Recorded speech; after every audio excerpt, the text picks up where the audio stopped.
Hey everybody, welcome to the Rhynestone Podcast. I am your host, Banner Driskell, and it is my honor to introduce our next guest, Graham Barton. Graham Barton is a sync producer. So what Graham does is he makes music exclusively for big brands to use in their commercials, their ads, their bumps, whatever. Graham does it. Graham gets paid a lot of money for this. His thing is that he helps artists make six figures in sync licensing. And it's unbelievable how good Graham is at this task. Graham has made, I believe, over 800 tracks alone that are cataloged in a music library that big brands have pulled through to find. I mean, he's got stuff he's done with Gatorade, he's got stuff he's done with Publix, he's got stuff he's done with Target, Netflix, all these other places he's worked with. And it's just phenomenal to see that someone is out there making big bucks in music, right? Like six figures for most of us listening to this podcast would be incredible to make, right? Like I would love to make six figures in the music industry. I know most of you would like to make six figures in the music industry, and this is someone who's doing that. The other thing I really love about Graham as well is that Graham is just smashing all these ideas that we have about how to make music, about how prideful we are about music and the romantic notions we have. Graham will change your paradigm on how you think about creating music. And that's why I had him on the podcast, is because he is just such a good, thought-provoking artist who is pushing the boundaries of what is possible with music. And that's why I'm excited to have him on. So without further ado, this is Graham Barton on the Rhynestone Podcast. Welcome back to the Rhynestone Podcast, your ultimate destination for independent musicians seeking inspiration and success. I'm your host, Banner Driskell, and today we have a special guest with us, Graham Barton, a sync producer based in Michigan.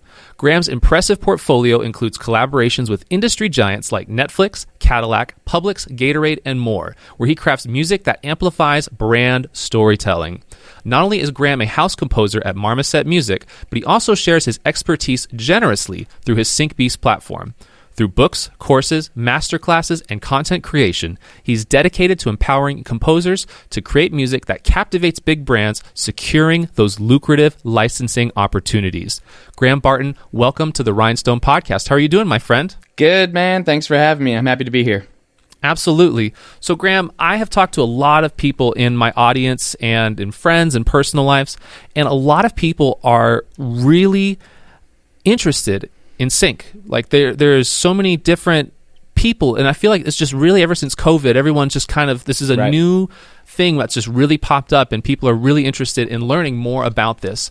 And so, obviously with any kind of fad in music or arts, there's so much misinformation. There's so many people disguising what the true thing really is and kind of misleading people, a lot of times for the sake of money and courses and stuff like that. Sure. And so what I would love for you is if you could give me a real good definition of what sync licensing is.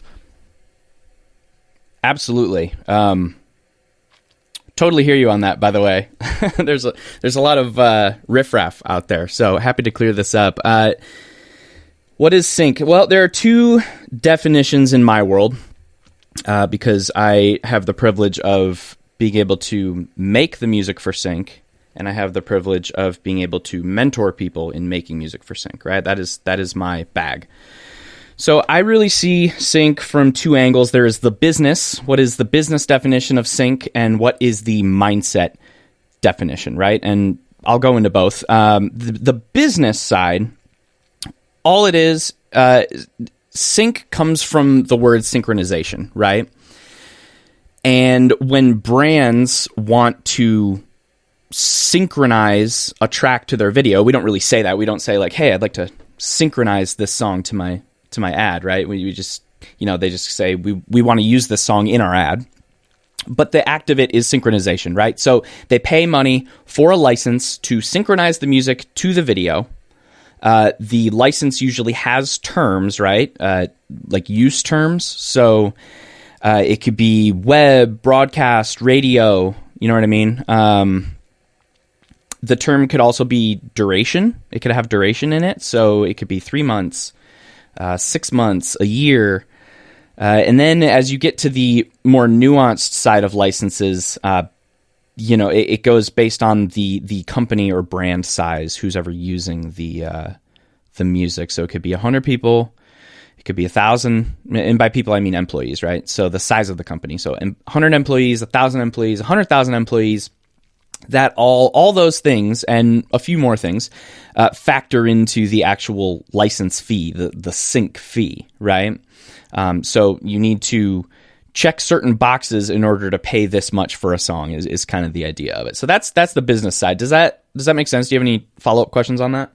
I mean, so like, where would somebody go to find like these sync songs, I suppose? Like where, like obviously, like you make this stuff, but how does it get from your laptop, right? Your finished product laptop to like a commercial, like, or an ad? How does it get, what is the process of it getting there as far as the business goes?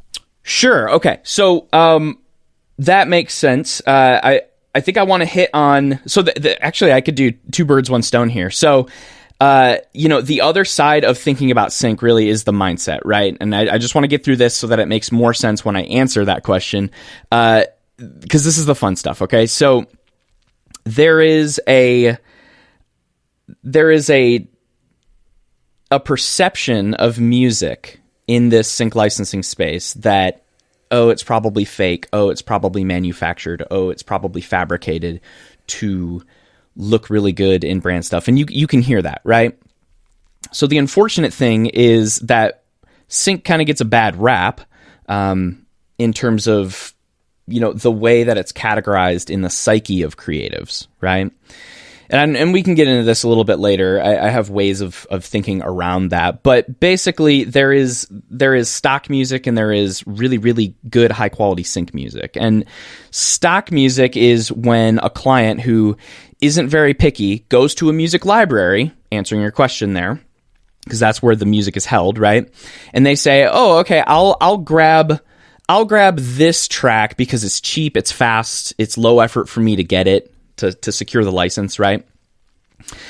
And this is typically seen at the lower levels of the transaction side of sync licensing. So what we would call click licensing or self-service licensing, where the music is just kind of held on a server and you have a web page and the clients just kind of dig through themselves. They put a song in their cart and then they license it, right? So there are no humans involved in that transaction. Now, the good sync mindset, the healthy sync mindset, the new sync mindset is when a brand comes to a library and says, I want a specific track that functions in a specific way so that it can help our specific brand connect with a specific person. I said specific a lot there, but it's very important, right? They come to these libraries seeking music that functions and behaves in a specific way. And this is where you start seeing music supervisors interacting with like sync agencies or creative houses interacting with music agencies and music libraries and custom music libraries. Like there's just so many options, so many avenues, right? But the main point behind that mindset is that humans are behind it all. Humans are driving the stories, and they're trying to find the music that matches to their brand's story. That's where the money follows, right?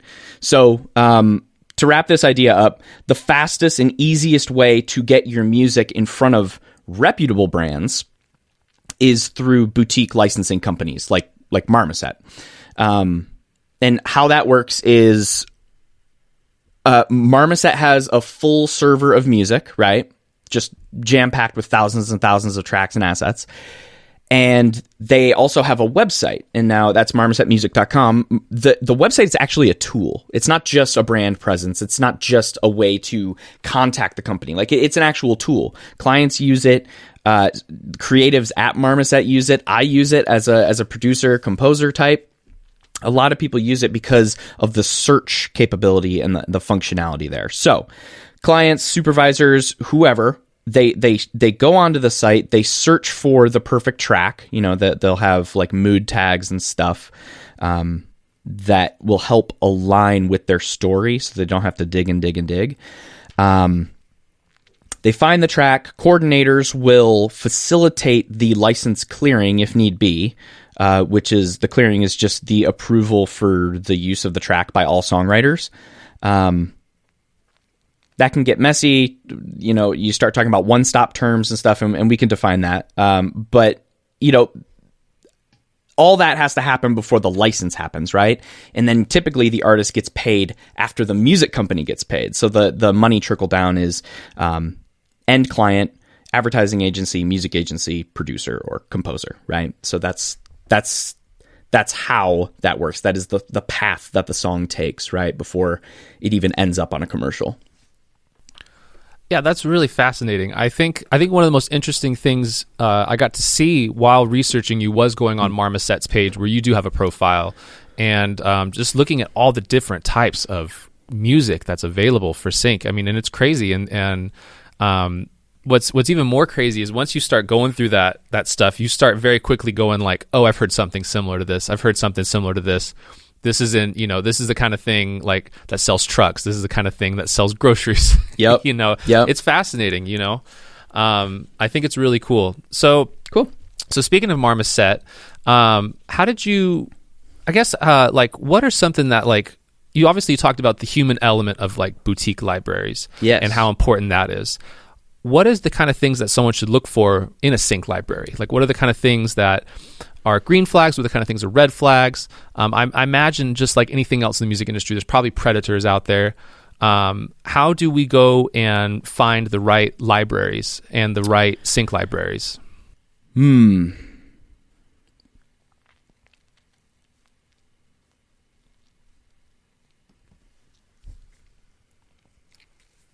I mean, the fast answer here is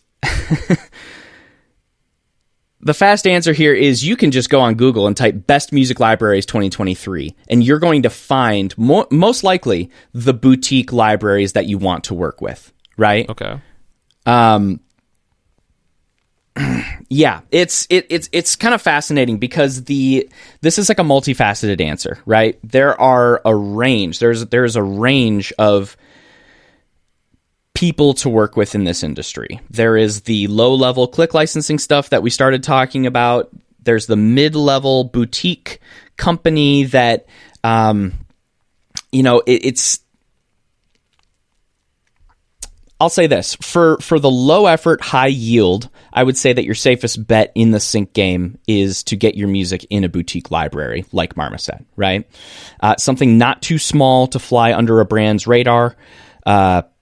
Something that's not too big, like I don't know, something like Sony, right? I guess I can name that, like Sony and Warner, right? Like you'll just be a small fish in a really, really big pond, right? So you want to aim for that boutique level, right? And typically, if you Google, you know, best sync libraries 2023 or whenever you're listening, whatever year you're listening to this podcast in,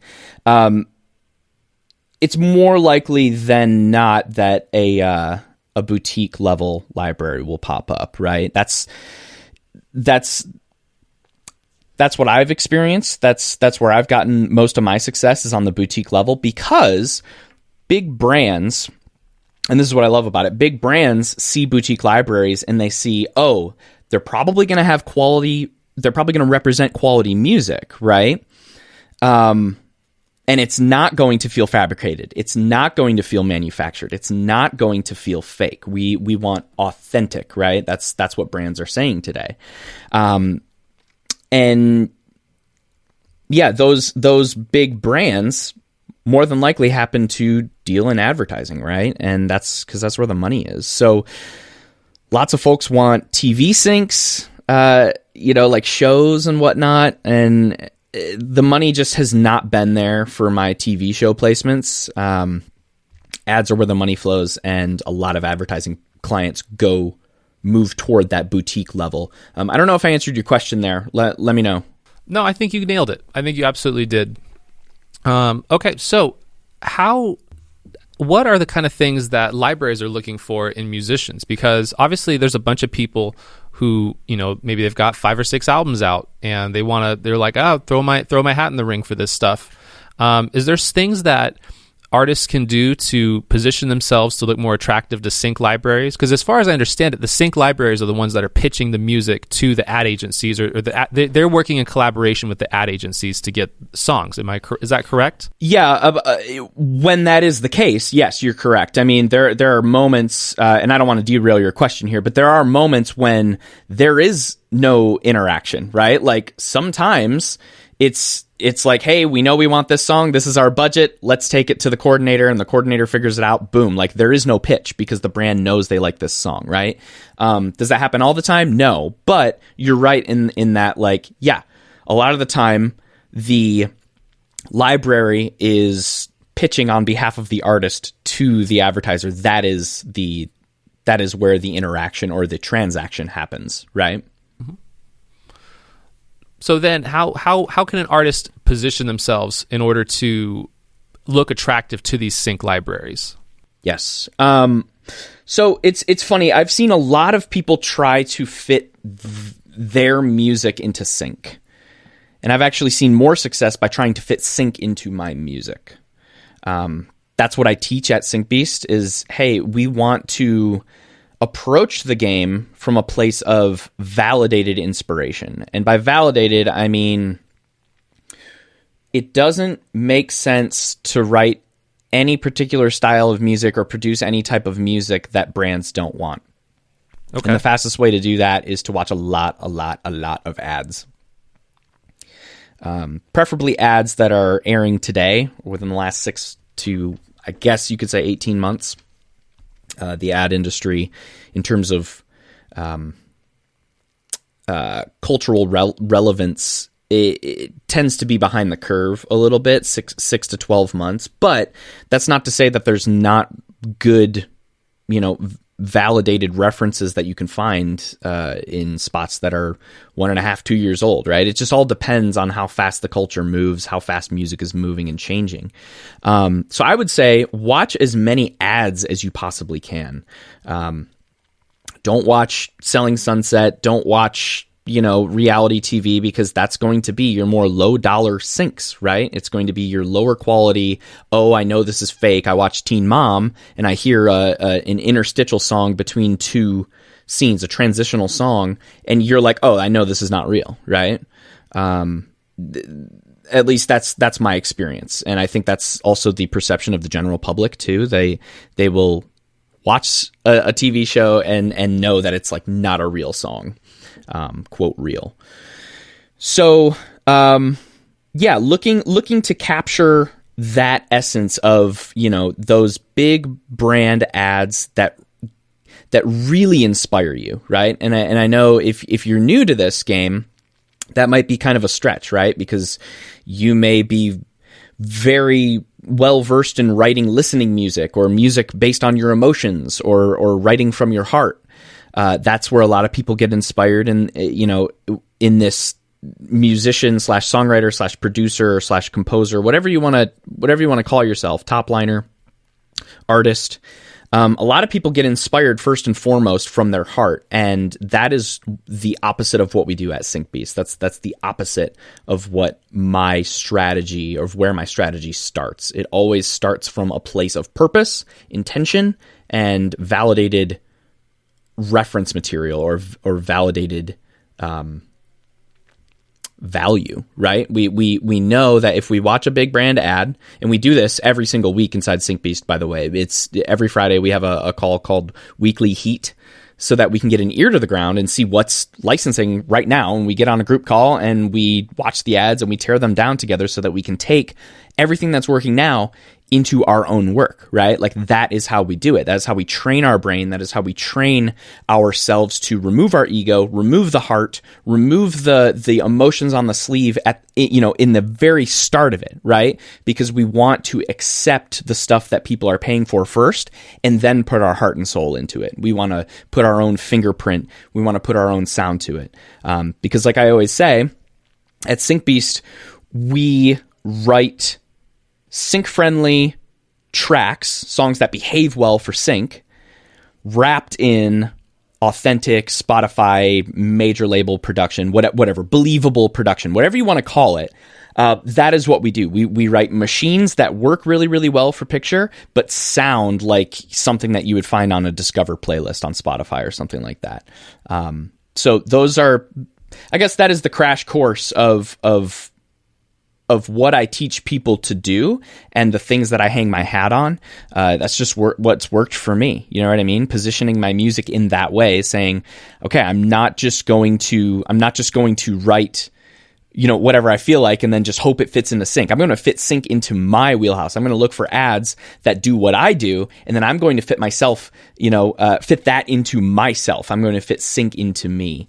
Now, if you already have music that is out, I would be very careful about how much time you spend pitching that, to be honest. I don't think it would be a lost cause. I think you would find that there's a lot to learn by pitching that stuff that already is in existence. But I'm in the business of shifting the odds into my favor. And that is not it. I mean, that's like serving someone, they want a sandwich and you're serving them a pizza. Good luck getting them to buy your pizza, right? Because they want a sandwich. So you really have to think about it in simple terms like that. Simplifying it for myself, that's what has kept me in the game for so long is, I'm not going to offer anything to the market that they don't want. It just does not make sense. We have to have that business mind at the forefront of it, and then let our creative instincts kind of execute and bring that all together. Wow, man, I think you completely transformed a lot of people's thoughts because, one of the things, for real though, because a lot of people, they want to express themselves from the heart, like you said, and going from that is, and how you put it, where it's better to fit sync to my music than music to sync, I think is a really good way of putting it. Like you have to make a product that's viable from the onset. You can't just fit I think it is a bit of a hard thing to fit your music into sync. Yep. I think that's really good. So a couple follow-up questions to that. Yeah. The first one is, where can someone go to find all these high-quality ads? Nowadays, most people under 30 don't have a TV. There is obviously like YouTube ads, I guess, and other things, but these high-quality ads that you're studying, where can someone go to find them? Like, I imagine there's like truck ads and there's ads for everything, but like these to study the stuff that's relevant right now as opposed to, the reality TV shows, where would someone go to find those ads to study? Yeah, this is great. Number one, y'all, remove your ad blocker. No excuses, right? Remove your ad blocker. The most valuable thing you can do as a sync producer, as an aspiring sync producer, as an aspiring composer, remove your ad blocker. Why would you? I'm getting passionate here, but why would you deprive yourself of the opportunity to see what's working now, right? For what? The added comfort or speed or efficiency of your workflow watching, cringy meme videos, midday. Like I would rather be bombarded by ads and it help me in the long run, even if I'm just taking it subconsciously, right? Ads are a pee break to a lot of people. Pardon me being crude there, but they are. They get up off the couch and they go to the bathroom and then they come back and hope their show's back on, right? You need to be the person with your antenna up constantly. You need to be the one who doesn't take the pee break. You need to be the one who has Shazam. I wonder if you could see my phone. Go a little to the right. Oh, yes. That icon, it's too bright, but that icon that I'm pointing at is Shazam. Oh, you keep it on your dock. I keep it on my dock. So right when I open this up, I swipe up. Can you move it to your? Can you move that a little bit to your? I'm sorry. I'm totally butchering this little tutorial here. Yeah, bring the iPhone closer to your face. There we go. All right. So we got that. My million notifications. If I swipe up, my very first, I'm right-handed, and this is on the right side of my screen. So my very first icon in my dock is Shazam. So easy access for when I'm at Target, right? Like, I live, eat, and breathe this stuff, right? I want to make it as easy as possible for me to get as much inspiration. So that would be my most valuable move. It doesn't cost you anything. It doesn't it doesn't really, it doesn't cost you any money, and it doesn't really cost you any effort too. It's a very low effort way. Delete your ad blocker, get Shazam or something on the rip, right? Like you just want to pull your phone out like out of its holster and just go bam, right? You want to grab that reference. So I think I'm derailing a little bit from your initial question, but I just wanted to get that out first. Like there are a few ways, but do you want to remind me of your initial question so I can kind of bring it back around? Oh, it's just, where do people go to find high quality ads? Got it. Perfect. So that first answer was how you deal with it in the wild, right? Now, how do you actually force yourself to do it? I'll tell you how I do it.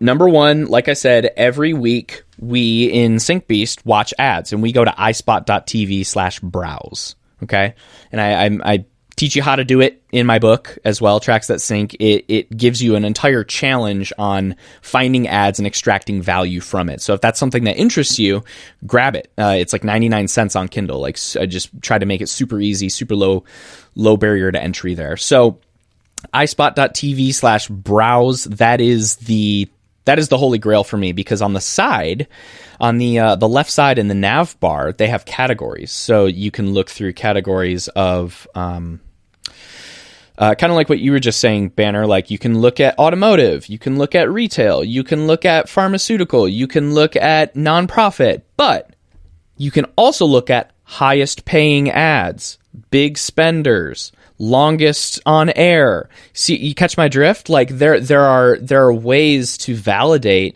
in a deeper sense than just saying, oh, this is on TV, it must be good, right? Because who knows? Who knows if the thing that you're looking at is $15,000 or $50,000? That's 15 versus 50, right? Like that's a big difference.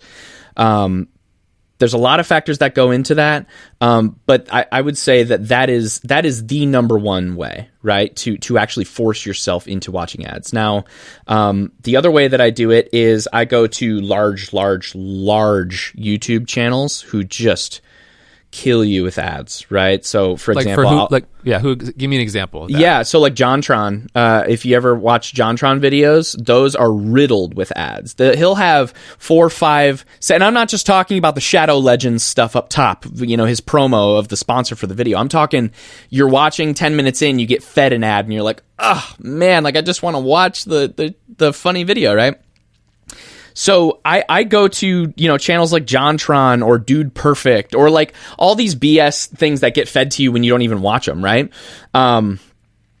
And they're usually going to be riddled with ads. So I just go through, and the functionality of those ads on YouTube is they force you to watch them if you fast forward through the video. So if you skim through and you scrub, chances are you're going to trip one, and then an ad's going to be forced to you. And I'm always praying that it's like a short 15-second ad so that I get another one right after it, because boom, I've just, daily double, right? Like I just got my double dose of that.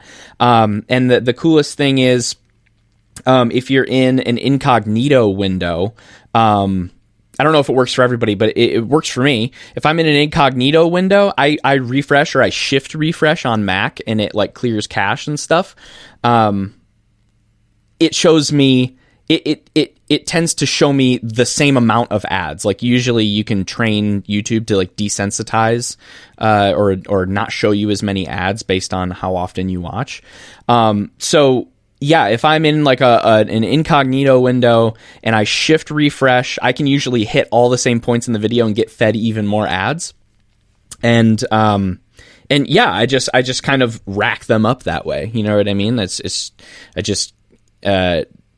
this really cool thing that I do is when I'm fed an ad on YouTube, when I'm like feeding myself ads, which is actually harder than you might think.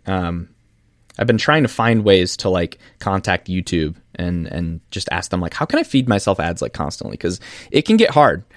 You'll see what I mean if you spend 15 minutes a day doing it. But there's this cool thing that I do when I'm doing this. I'm on JonTron and I'm forcing myself to see an ad. I like it. I only have 2 to 3 seconds to pause it sometimes because it goes by quick and then you never see it again. What you can do is you can pause the video and you can right click, and at the bottom of the drop down menu is Stats for Nerds. And when you bring that up, the video's still paused. It'll bring up a little console window, and it kind of looks, it looks pretty crude. But on the first line, there is a series of digits that you can copy and paste, and then put after the watch $V equals in the URL. I know this sounds so wild, but you take it and you replace that little ID, that identifier, and it'll take you right to the ad, so you can then have it on demand, right? So you can bookmark it, or you can do whatever with it. I'm not going to suggest you do anything illegal with it, but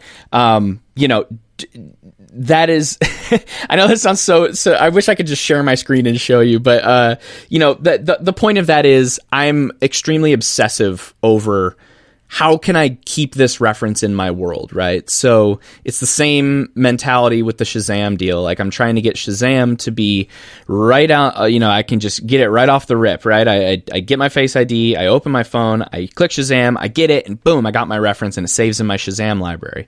And then it'll go to my Apple Music library. It's the same thing with this YouTube ad thing. I want to hear it. I want to listen to it. I want to feed it to myself. Then I want to pause. I want to grab the ID from the Stats for Nerds, and then I want to put it in, and I want to watch it 2 or 3 times. Not too much, so that I don't risk copyright infringement and rewriting it. But that's my workflow. I know it kind of sounds a little deep, but I'm just extremely efficient about how I get my references and I get my inspiration material, right? I think you have to be the first person I've ever talked to who's actually telling people, no, I watch all the ads. There you go. Well, I hope everybody listening to this starts, you know what I mean? Because there's there's too much money to be made, too much opportunity, and too much untapped potential in your world. You don't even know it. You don't even know what's out there for you, right? So until you hear something, until you force yourself to listen to it enough, right? You'll never know if you can make it or not, and you absolutely deserve that opportunity, but you have to be the one to give it to yourself. Sync inspiration is not necessarily going to just fall into your lap. Hence why we see so many people getting into sync, and they burn out after 3 days because they're like, man, I don't like doing this stuff. And it's like, man, you're not starting from a place of inspiration. You're not starting from a place of validated territory, right? Yeah, it may be uncharted, but that's what makes it fun. You get to open up new possibilities for yourself. So to that end, I hope everybody takes that bit of advice. If you take anything away from this conversation, delete your ad blocker and start feeding yourself ads on the regular. 15 minutes a day is all it takes. And if you don't like that, then go to ispot.tv/browse, and you have a wealth of inspiration. So you mentioned how many people have gotten into sync in the last couple of years post-COVID. Is the field too crowded? And then I do have a couple follow-ups if you want to work these in, which is what has changed in the last 3? Because you've done sync for over a decade, I believe. Is that correct? Yeah. Okay. Just about a decade. Yep. What has changed in the last 3 to 4 years in sync? And then are you worried at all about AI coming in and maybe making it a lot harder for people to get in? Because obviously, I think a lot of the low-level stuff, I mean, some of the AI tools that are out now for music are insane and incredible. I mean, even little plugins and DAWs that, I don't know if you've messed with Arcade or anything like that, but I think a lot of low-level stuff's going to be taken out. I mean, based on what you're telling me, do you see AI becoming more of an issue with? So let's back up. Let me back up a second. So first, is the field too crowded for a new composer to come in and work in sync? I get you. I think there's a way I can loop this in. Okay. Man, you're hitting all the good stuff. I love this. I'm here for it. Okay. So I just gave a workshop, which I don't think you were able to attend, right? In Portland, I was not. Oregon. No, I had to work that day. Right. I'll be at the next one. Yeah. Sounds good. Would love to have you. Yeah, it was a lot of fun. So I just gave a workshop in Portland. It was my first one. And man, oh man, it was wild. I'm not going to go into it, but it was really good. We had 10 people in person. We had 30 people online. yeah, we went over the entire new sync landscape and like understanding like how to serve the market, right? Like, because that is the thing that separates the strivers from the thrivers, in my opinion. Is people who strive don't understand the market. People who thrive do, right? So one thing that I touched on in that line of thinking, and something that I plan to touch on in my next book, is, you know, the phrase that people are saying, you know, sync is saturated, right? I was on another podcast where that question was brought up too. And my answer has slightly changed since last year. And my answer is yes to some folks, no to others. And it kind of goes into the striver thriver mentality, right? So yes, it's saturated to those who are looking at what worked 1 to 3 to 5 years ago, right? Who finally see some value that sync can provide, or some success that sync can provide, and they want a piece of the pie, right?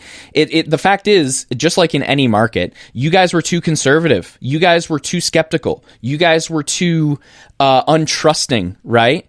To get in at the right time. That is literally how markets work. If you ever look at an adaptation curve, I think it's called an adaptation curve. Adoption curve, yes. Look at the adoption curve, and you'll see immediately, oh my gosh, this so relates to sync, right? Because you see the innovators and the early adopters, and then you see the early majority, late majority, the laggards, right? And it's the laggards, that late majority laggards, where people say, oh, this thing is working, like I need to get in on this, right? Like, oh my gosh, I'm not going to give a whole lecture on that, but you see where I'm going with that. So those are the people looking 1, 3, 5, 7 years ago. Like, you're behind. I'm sorry. In fact, you're like 10 years behind if you're just now seeing value in sync and be like, you know what? I think it's time I sold out. You know what I mean? Like, I'm here to help you sell out, yo. And then the cool thing is, what looks like selling out to everybody else is actually buying into the real deal, right? It looks like selling out, but actually what you're doing is you're making real music with a real purpose, right? So you're part of the saturation problem if you're in that late majority laggard adoption curve, you know, that part of it. So I keep saying this word, we're in the new age of what I call new sync, right? It is this new idea. Brands want sync-friendly tracks wrapped in major label production. Like, this is exactly what I teach people, and I'm super excited to be talking about it with you. You know, like, it all it means is everything you put into your track, the arrangement, the turnarounds, the contour, the dynamics, the melody, the harmony, the rhythm, the everything. Right? The psychology you put into it, it has to be authentic. And that authenticity creates value and puts you at the forefront of the changing industry, right? You'll never have to want for a sync check if you could just stay at the bleeding edge. And that's exactly what I help people do. That's what I stand by, right? So it's the same reason I tell you guys, you need to be watching ads for 15 minutes every single day, right? Like, you're not going to stay at the bleeding edge if you don't.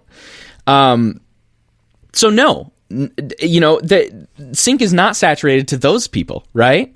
It just depends on who you're talking about, where your mindset is. And I know this probably sounds, you know, like 4D chess a little bit, but the point is, actually, I tweeted about this late last year. I think it was like just before Christmas. I was on one, and I just got onto Twitter when that started popping off late 2022, mid to late 2022, when I started noticing like, oh, I can also hit Twitter for my content, right? It just helped me think about my stuff and how I educate people in a more clear, bite-sized way. So I tweeted this. I said, brands expect more quality.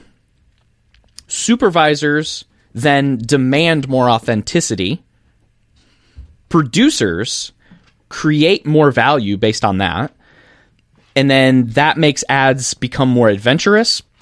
Styles then get more original, and tracks then get more inspiring, right? And that flywheel just goes, around and around and around. And every revolution, it plus ones on every single aspect, right? The quality, the authenticity, the value, right? That fuels the other side of the flywheel of, getting adventurous, getting more original, getting more inspiring. Like, that is how the ad industry in terms of how it leverages music, that's how it changes. And it can change on a dime, right?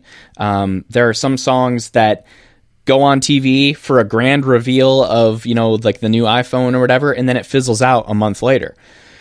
Or sometimes in our industry, we see the same references being asked for over and over again. Like, it's 2023, Yeezus came out 10 years ago, and some people are still asking for black skinheads. So it really just depends on where you're talking, what industry you're talking about, what needs these brands have, right?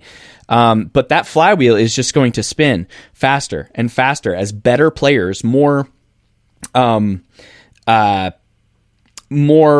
risk-oriented, innovative type people, the early adopters, right? The more those players come into the game, the more we're going to see that adventurous, original, inspiring material come out in the sync licensing industry. And then that trains brands and creatives to want that, right?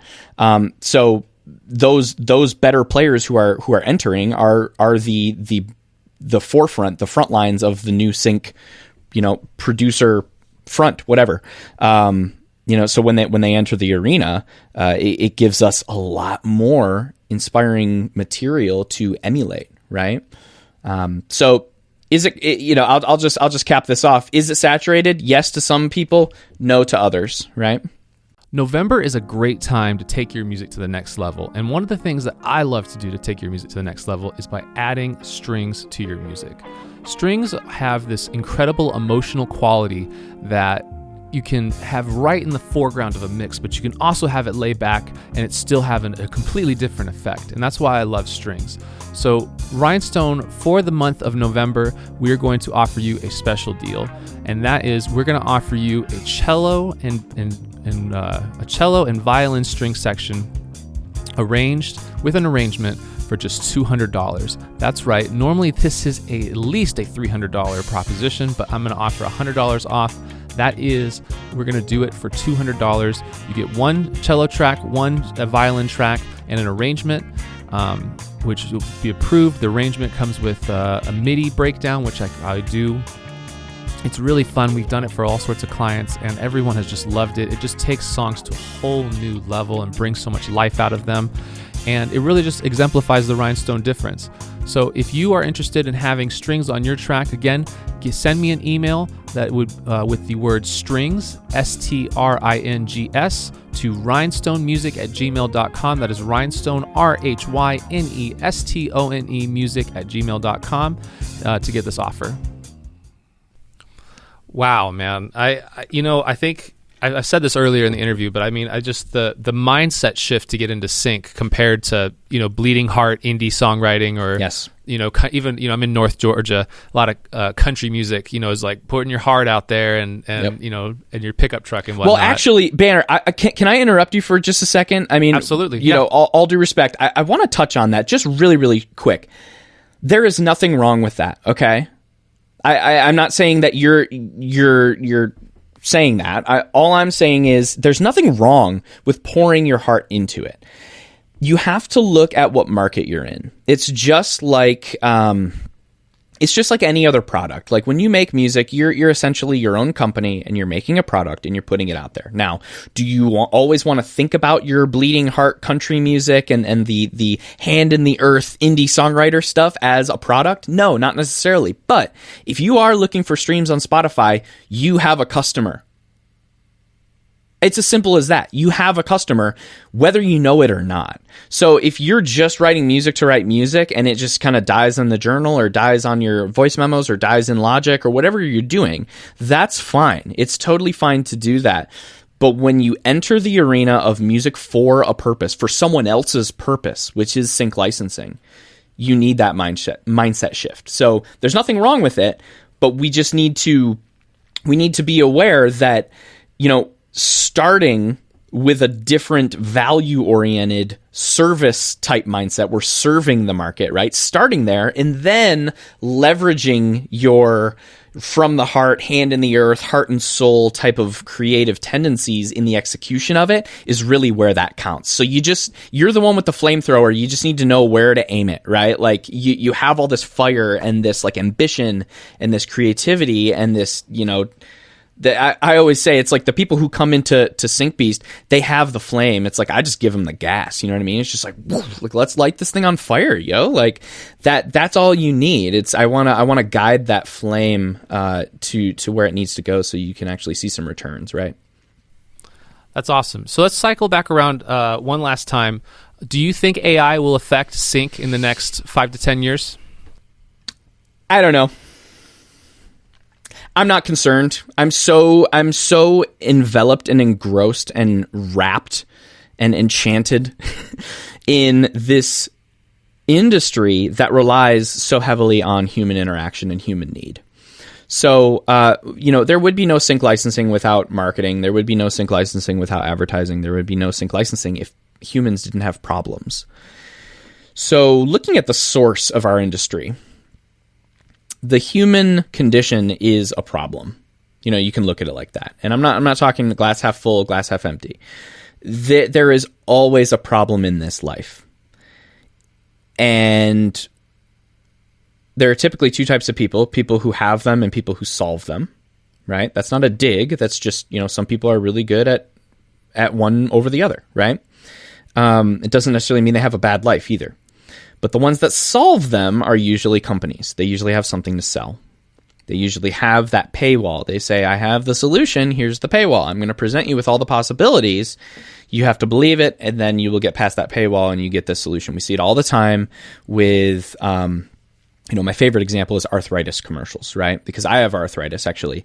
So when I see these commercials, it speaks to me because I see people. And if you don't have these pain points, you may not know this. This may not be a thing for you. But when you watch an arthritis commercial, watch how much they're using their hands. Watch how much they're being mobile, right? Big pharma and those ads have mastered this, right? If that is the human condition, it is a problem. We have to talk about these things. We have to meet ourselves, and then we meet others in a need, right? That's how brands do it. That's how marketers do it. They meet other people where they're at and then suck them in. That's exactly what we do with our music. So I don't think AI can do that. I don't think AI can... I don't believe AI can do it with the accuracy and the value and the structure and the identity and the DNA and the form and function that a human can. Do you think AI tools will become a bigger asset in the music creation game, though? Because, we're already seeing how popular Arcade has gotten. There's another one that... I can't remember the other one I just saw, but these AI tools are becoming better and better, and they've jumped up in quality. You can now say, you can put a beat together, put Arcade in, and then say, oh, I want a trumpet, a majestic trumpet line, and it'll come up with something pretty awesome. Do you see that becoming a bigger tool in the arsenal maybe? Maybe not necessarily AI replacing you, but can AI maybe be an asset to you in the future? Absolutely. I'm all about hiring people. You know what I mean? I love creating teams. At the core of it, you are a low-level sync producer if you try to do everything yourself. You are a high-level sync producer if you try to do it with everybody else, right? You might be able to do anything, but you can't do everything, right? In that way. So using AI as an aid, yeah, sure. I love it. I don't use much AI in the music production side of things, but I do for my project branding. I do for my project presence. The messaging of my lyrics and stuff like that. I'm on ChatGPT all the time. Google Bard. I'm on that stuff all the time. I always tell people I use AI for two things: Dungeons and Dragons and sync. That's it. I don't have any other use of AI. There's nothing. The other stuff that I'm actually releasing a new free thing this month, September. I don't know when this episode's going to come out, but it's going to dig in a little bit on how I use AI for my sync projects. But and then I also posted it. Let me find it. Let me scroll on my Instagram here. For anybody interested in knowing how to use ChatGPT, maybe to brief yourself if you don't have any library connections, on March 15th on my Instagram, March 15th, 2023, I posted a reel of how I can brief myself, right? How I can craft a brief that is based on an imaginary ad that gives me all the nooks and crannies and twists and turns that I can then score to, right? So is that the best way to use AI for sync? No, not there. I don't believe there is a best way. But I think those music production tools, yeah, I think that's awesome. I think it's going to help people who don't know what they're doing more than the people who do. And that's not a dig. It's sometimes, it just depends on the type of person you are. Do you want to learn production really, really well? Do you want to learn? Are you like a nuts and bolts type person, or are you a user, right? I'm a user. So AI would help me a lot. Now, do I use AI in my production? No, I don't, because, before AI, we had presets. Presets were our AI. You could bring up a plugin, use a preset, and all of a sudden the work was done for you. You would just have to do a little tweaking. That's exactly what we do when we use ChatGPT, right? We bring up this thing, we prompt it, and then we change it to our liking. So I'm a preset guy. I'm probably going to be preset guy until I die.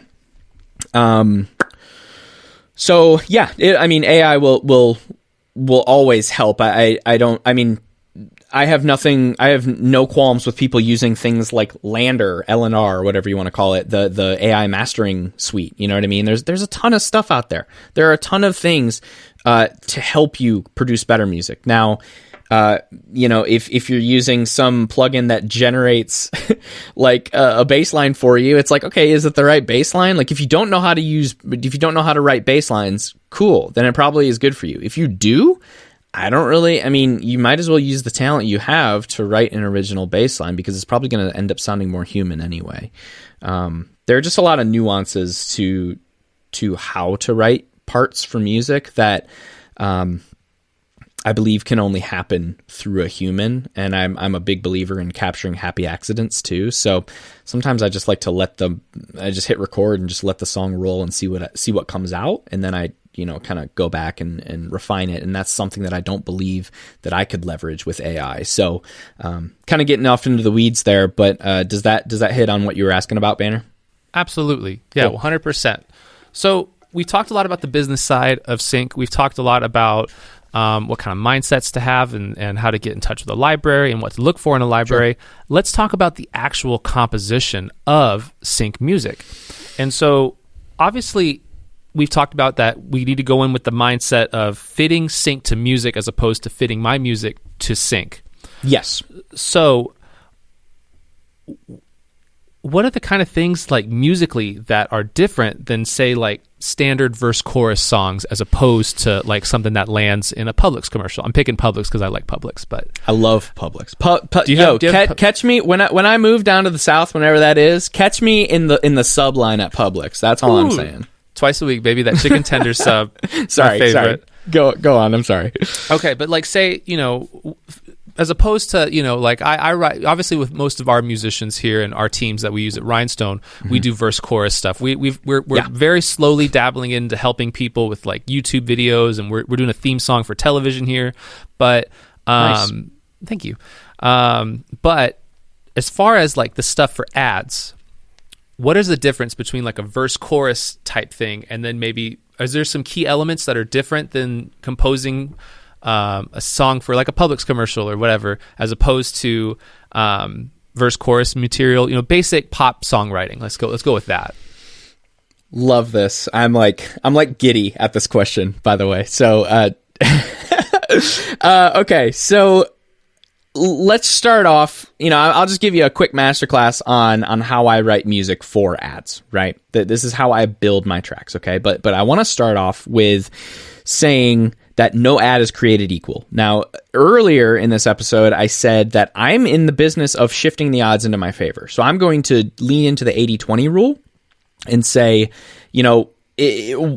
where am I putting my effort, right? Where am I putting where are my results coming from? Where am I putting my effort, right? 80% of your results come from 20% of your effort. But that also applies to averages, the bell curve, right? So if you look at 80% of the ads, they are going to play out in a very specific way. Now, it's very expensive, and I'm going to move my mic here just a little bit. My level looks a little low. Are you hearing me okay still? You're sounding great. Great. No ad is created equal. Okay? So as I was saying, sorry, I had to take a moment there. 80% of the ads are going to tell the same story. So I want to lean into that, okay?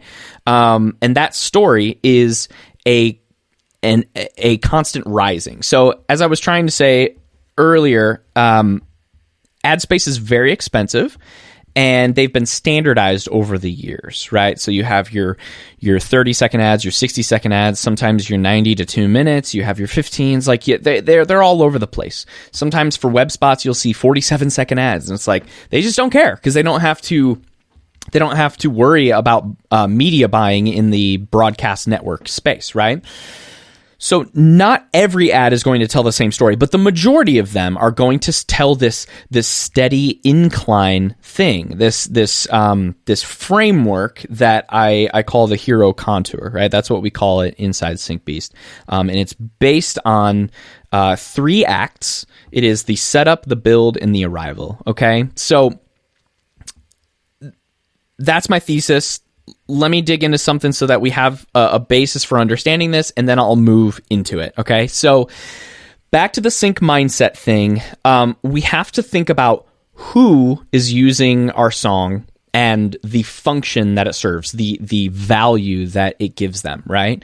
So as I said in the beginning, these creatives are pushing what? Stories, right? That is the currency of new sync. They're not pushing ads. They're not pushing advertising media. They're not pushing video files. They're not pushing money around. They're pushing stories, and then the money follows, right? So when you think verse chorus, or at least when I think verse chorus, I immediately think listening music. And there's nothing wrong with that, but it's passive entertainment, right? It's not made to captivate and persuade and connect and say, we understand you, right? Like, yeah, to a certain point it does, right?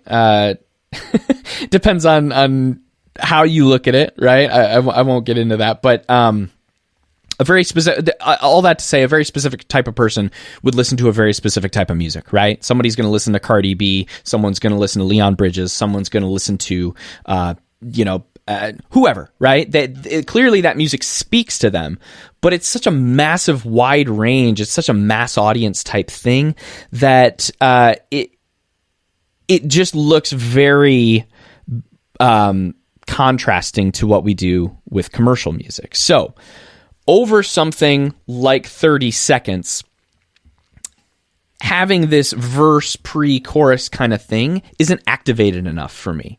It's not motivated enough. It's not engaged enough. So I say set up, build, arrival, right? Those are the 3 acts that I say. Usually if you watch an ad, you're going to see over 30 seconds, they come in 3 parts: the hero, the problem, the solution. Again, I'll go back to the arthritis ad, right? Like they show who is in pain. So you usually see, if it's an arthritis commercial for older people, they're going to show an older person right away. So you know who it's for, right? Oh, I can identify with them.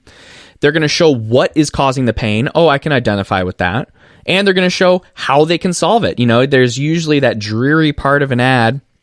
And then as they're telling you all the side effects and stuff in the section we call fair balance, it is the legal section they need to put in there so that they don't get sued. It's like this drug can change your life and make your life better, right? But it can also, cause aneurysms. Like that's a reality of big pharma, right? So they have to say that, but as they're saying that stuff, they're showing sunshine. They're showing like sunny images and people dancing and doing normal things and going out shopping and holding big boxes and carrying shopping bags and playing with little things. Like that's a really big thing for the arthritis ads is like, like working with tools and things like pain free, right? So they show that, oh, our thing can solve it. Talk to your doctor. If you can't afford it, AstraZeneca may help, right? Like they're literally trying to tell you like, hey, we have the solution here. So you can apply that framework to any track, any genre, any style, any pocket. You just start low, you build up, you climax, and you repeat. You do it 2 or 3 times, and you get it to a full length full length song. and you've got yourself an ad that has a lot of, or sorry, you have yourself a track that has a lot of things that an ad can make use of, right? It's the function, it's the usefulness. That hero contour, it's just it's just super handy. It makes it so that I don't have to think so much when I make a track for sync, right? Like, again, this is what goes into the psychology of it, making and designing these songs that are sync friendly, but then wrapping it in really, really good production. I mean, you mentioned that you looked at my profile on Marmoset. You know, I have like 800 plus songs in that one profile, right? But I have 49 other artist monikers and profiles on Marmoset too. So I have a lot of music. And the common denominator is how I build them. They're all built in roughly the same way, which reflects that 80% of ads tell that one story, which is set up, build, arrival, and then you just do set up, build, arrival again, and all of a sudden you have a sync-friendly, functional track that can sound however you want it to sound, and that's the beautiful thing about it. So, to wrap this one up, that's why I don't think of things in verse-chorus. Sure, it can sound like a verse-chorus to Joe Schmo on the street, right? But little do they know, it has the psychological triggers and all the turning points and the scoring points and stuff that video editors love, right? They're just looking for it, and I always tell people that at Syncbeast, I try to train people to write music that quite literally drags and drops into video projects. It drags and drops into ads. You know, if someone's looking for a song and they are they're like 70% there with their video edit, and they find a song and they just want that little extra inspiration to tighten up the edit, they're going to find something. It's going to hit certain points in a certain way, and all of a sudden you've sold your track to them, right? It's a no-brainer. You try to make it as drag and drop easy as possible for them to grab it and pull it in. And I've had that experience. My enrollees have had that experience, you know, my mentees. And they've come to me, they're like, yo, I literally was asked for what you teach. And I was like, okay, that's dope. Like, I know this works, right? So, whether you're listening to this and you're like, oh man, that sounds really fabricated and really forced and stuff. It's like, yeah, it's forced. But remember, there are two sides of the coin. There is the structured, strategic side, and then you just wrap it in whatever. You know, you could put anything on top of a Ferrari engine. You won't even know it's a minivan. You don't even know it's a Ferrari engine inside of it, right? It's what makes money, right? I mean, that doesn't exist, but that's what a good sync track is, right? It's accessible on the outside and then like very pinpointed on the inside.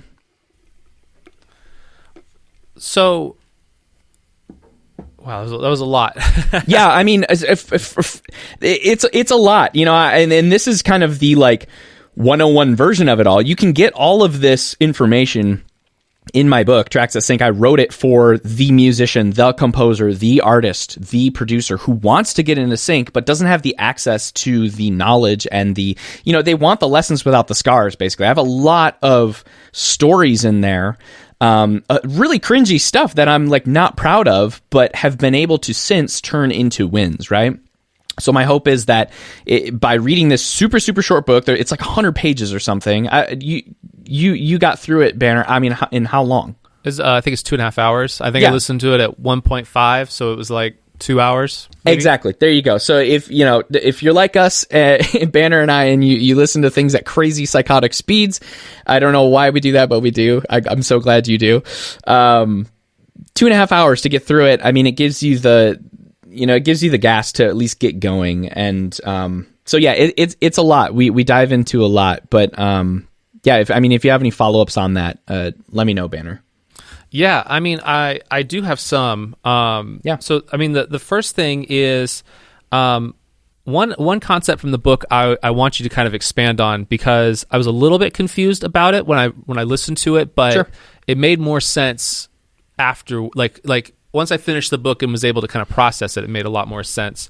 Is the concept of weenies. Can you explain the concept of weenies to us? Because I think that ties in very much to what we're talking about right now. Yes, I'm so glad you brought it up. You know, this is one of the weird Syncbeasty things. This is a thing that I'm very proud of. I have a very weird way of explaining things and giving strange analogies. Maybe I've done it already on this episode, but this weenie idea. I'm not going to tell you why on this episode. You'll have to get the book and learn why it's called a weenie. But we'll I'll tell you put what. the book in our show notes as well. So we'll put the Amazon link in our show notes so everyone can go get it. They should. It's a fantastic book, fantastic read. Thank you. Yeah, and I would love to hear what y'all think of it. So grab the book, follow me on Instagram, and then DM me and let me know. I'd love to have a conversation about it. But yeah, so what a weenie is a short, interesting feature that contrasts everything else in your track. Okay, and the example I give in the book is I had a genre bent Gen Z TikTok trap track. Right, that sounds very specific, but that's how we do things at Syncbeast. Right, we get very specific at the front end, so that it's dead easy to create value in the back end. So this genre bent TikTok Gen Z trap thing, whatever, it has everything that you could think of, right? It has the trap drums, it has the warped, keys and stuff like that. It's got, it happens to be happy and sound curious, so it's kind of quirky and it's got some funny like boingy sounds in it. But the weenie of it is a chopped up choir sample. There is nothing that alludes to it needing a choir. There's nothing that sounds like the choir, and it's just very short, and it happens maybe 3, 4, 5 times in the track every so often. So what I always tell people is it is the thing that keeps people excited and listening for more. Now, every aspect of your song should do that, right? In some sense, you should be intentional. You should be purposeful about how you're building your songs, right? But I will say the weenie is the thing. It is like the pinstriping on a car. I'm a car guy. I have a lot of car analogies here, so I'm just gonna run with that if you don't mind. It's like the pinstriping, or it's like the window tint of a car. You're like, damn. When you see a car that's like totally murdered, like just like all black, you're just like, God. Like I just saw a Cadillac parked. It was like a Cadillac Escalade, just like the big one.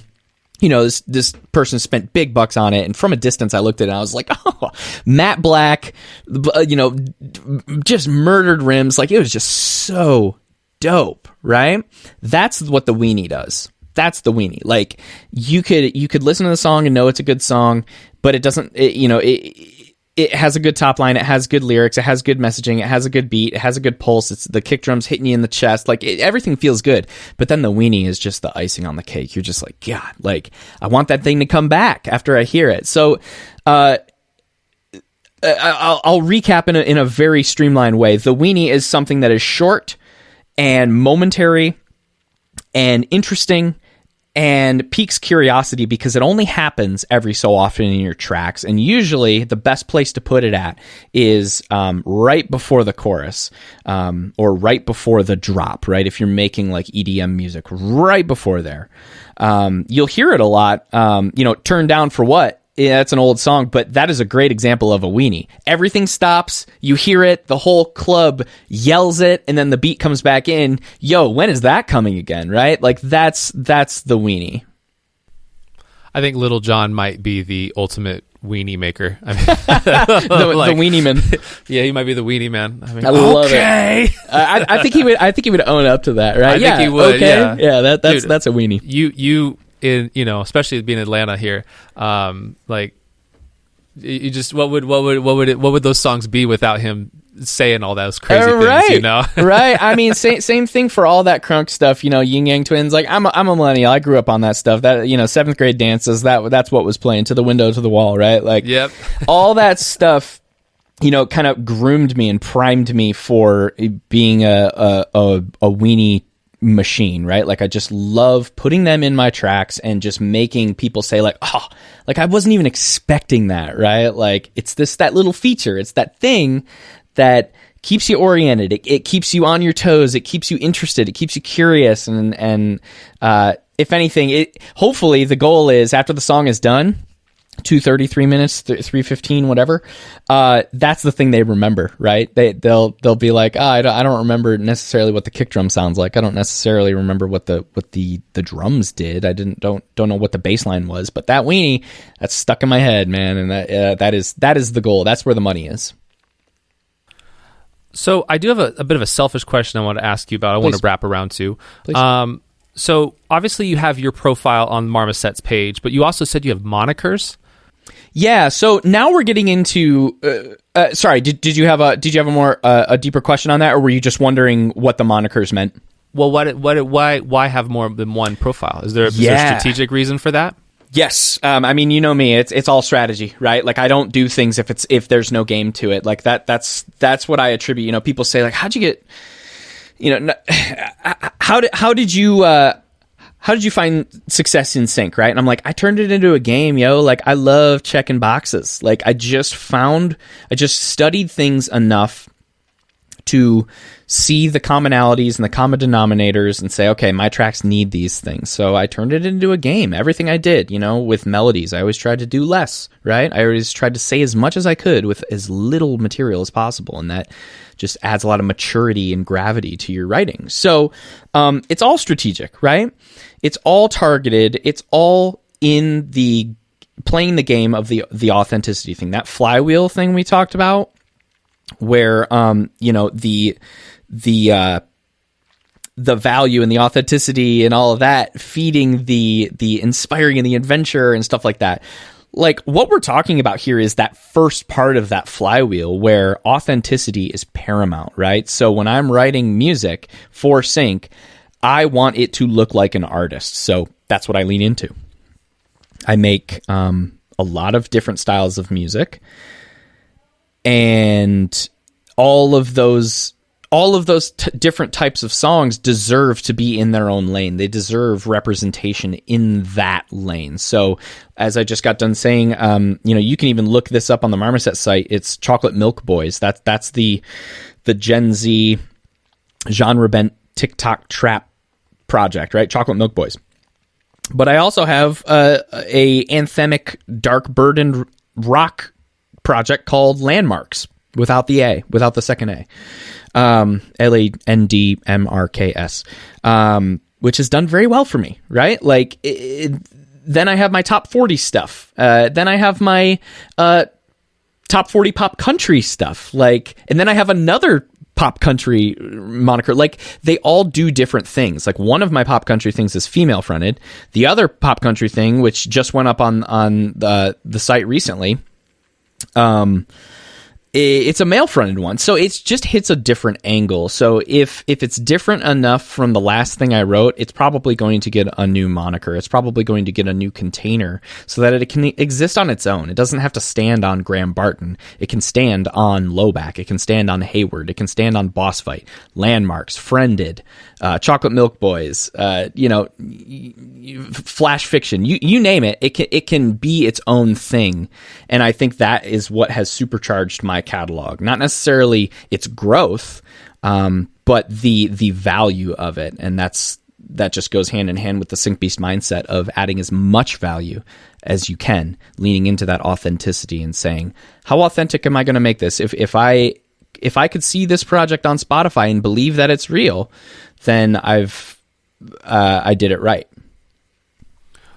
So is it more an issue of like branding for specific styles and genres of music, as opposed to like having the country pop, the trap, Gen Z trap, having that all in one page, like having like, oh, this is my trap stuff, this is my country stuff? Is that kind of the idea behind it? Yeah, I think it goes back to the function thing, right? Like, clients want to know, they want to see the project. Everybody's moving really quick, right? Everybody's busy. Music supervisors move so fast, and that's not a fault to them. They have quick deadlines. They need to be go bam, bam, bam, looking through music, and they gotta go down, and then they gotta go over and scrub and like find the thing, and then they gotta add it to a playlist, and then they gotta ship it off in 2 hours. Like, it's a lot of work. So, in an effort to capture their attention and prove that it's real music, right? Like, that is what we're up against. We're up against the skeptics. We're up against the people who are automatically thinking that music written for Sync is fake. So if you can serve them up the realest sandwich that they've ever seen when they want it, there's no question you're gonna get more eyeballs on your music, right? It's for the same reason that we get so targeted with our tracks. When they type in those moods and those tags, like I said at the beginning of the episode, your tracks are going to float to the top, right? Like, because they're so non-ambiguous, they're so clear, they're so non-obscure, and we want that believability to shine through almost instantaneously, like almost like at a glance, right? We don't want to give them a reason to wonder. And you can usually tell, back to the real quick, back to the library conversation, you can usually tell who is a boutique library and who isn't by the branding of the projects that they represent. So if you see something that says Hayward, it's just an artist name and it has an artist picture and it has a real bio,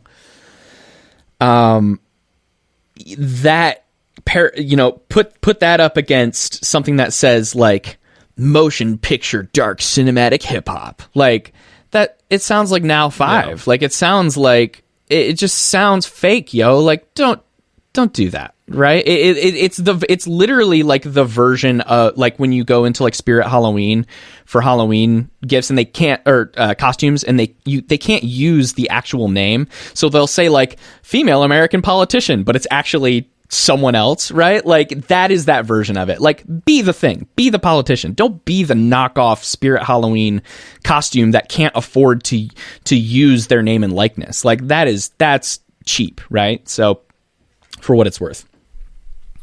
Awesome, man. I think that's really cool. I struggle with that as an artist, as a composer, because I compose in so many different genres. I'm working on, everything right now, from metal to country to the bluegrass.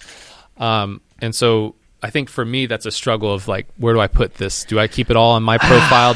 I think it's different for Spotify, because I think Spotify is a little more forgiving because of personality, as opposed to like a license. But I think for when you're doing that and you're having to appeal to music supervisors, I think having it branded like that seems like the smarter move, 100%. Yeah, I mean, I resonate to everything you just said there, and I think we need to be very careful about what kind of game we're talking about playing, right? Where a lot of people in sync are, I don't want to say, they just, not a lot of people know them. They're not famous, right? When you get into the upper echelon of the music industry, artists almost take on a brand essence in and of themselves.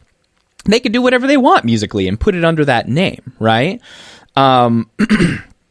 So making sure that we represent our music in the most real way possible. It's not about you. Take the ego out of it. It's not about your brand. It's about the music's brand. So make it look as authentic as possible, right? And on that note that you said, like you're dabbling in a lot of different genres and styles.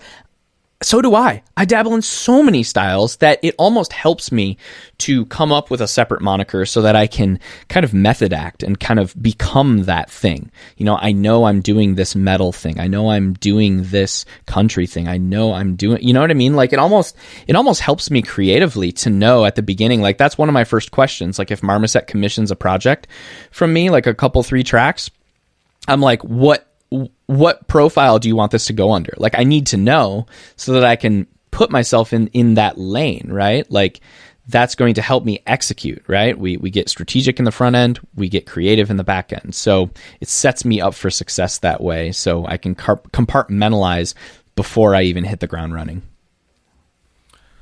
So Graham, I want to be respectful of your time. Is another 15 minutes or so okay? Yep. Okay, perfect. So I do have one audience question that somebody asked, and I wanted to kind of make sure I got to, because I think this is really important, and I think you'd be a good person to talk to about this. Please. So you don't have hardly any music on Spotify, is that correct? Or That's any correct. Other Apple Music, Tidal, on any DSPs, is that correct? Well, when you say I don't have music, what do you mean? Under your own name, as far as I can find. Yes, not under my name. I am strictly a writer. Anything that is on Spotify of mine I am just listed as a writer. Okay. So or a producer. Can you put your music that's been on these sync libraries on Spotify? Is there anything like as far as ownership with the music sync libraries or anything like that preventing you from putting your music on your sync music onto Spotify? Or is it looked down upon, maybe? I don't know. I'm just trying to figure this out. Well,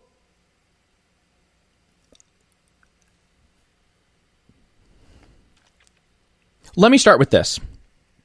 Yes, you absolutely can. anything that you've previously released. If a library wants it, it almost works in your favor. Like a library like Marmoset, they want to know your socials. When they accept your music, they give you a form, and they ask you, like, what are your social links, right? They want to know that you're an active whatever, an active artist, an active musician, an active producer. If you have that presence already built, it's going to work in your favor. So that being said, yeah, absolutely. Like, they are, I don't know if the term is mutually exclusive, but one doesn't affect the other, right? So especially if it's independently released, you're not going to have any issue. You know, pitch your music to 5 to 10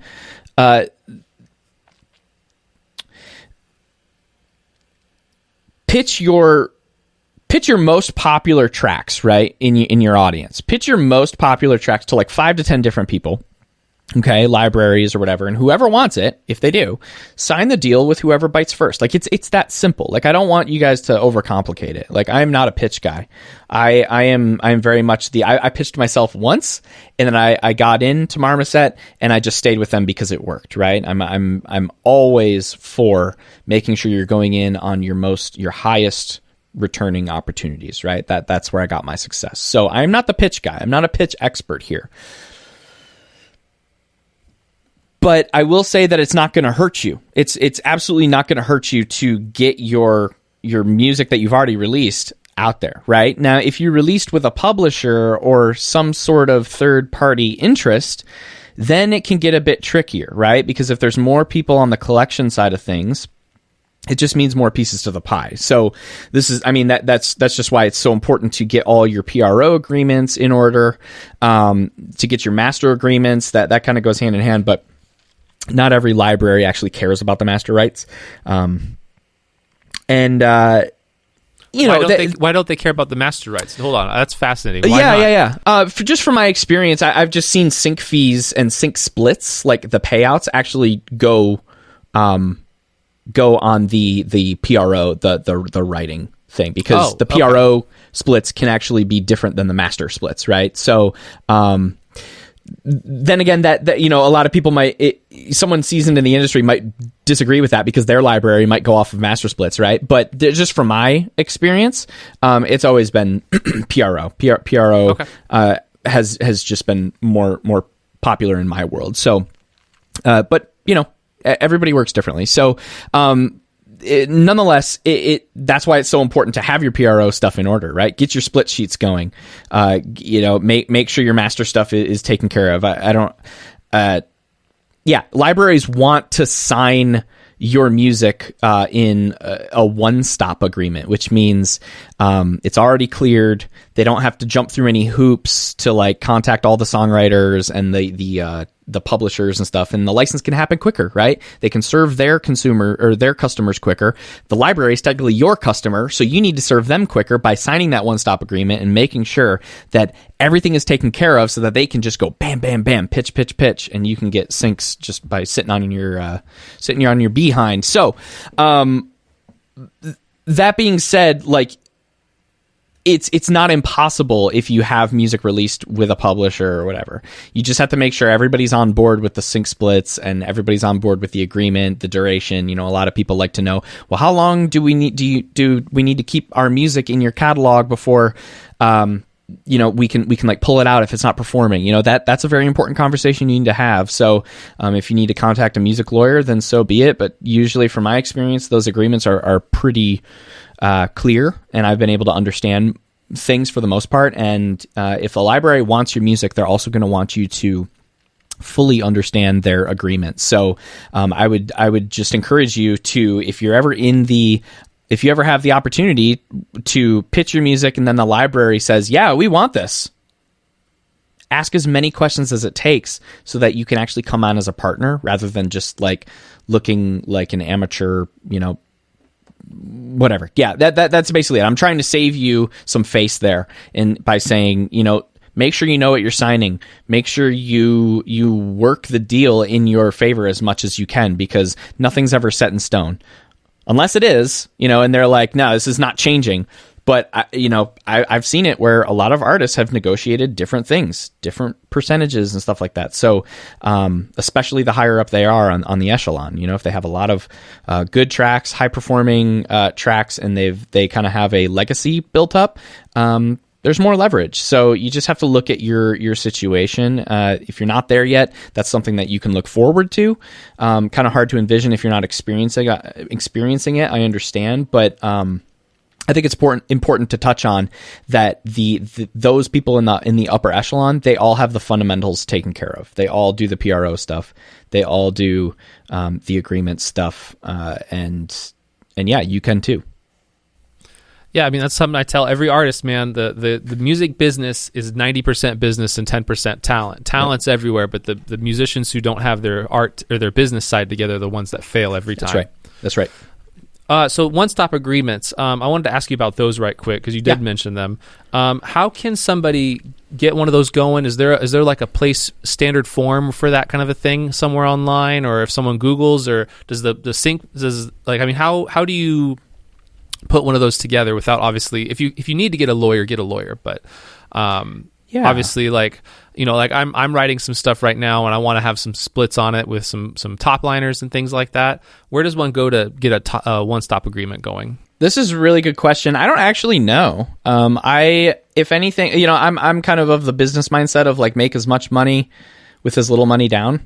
So if that means you have to pay a lawyer to make a one-stop agreement to then present to a library, there's a chance that library may not even use it because they have their own, because they put resources into their own. So I don't actually know if there is a good resource. I mean, I'm sure there are people with sync licensing courses and stuff like that out there who offer something like that, but I don't even know if they're valuable, because the libraries are going to more often than not, have that figured out. So all you need to do is just take that PDF, or they'll send it to you DocuSign or whatever. If I'm working with collaborators and stuff, I typically use PandaDoc.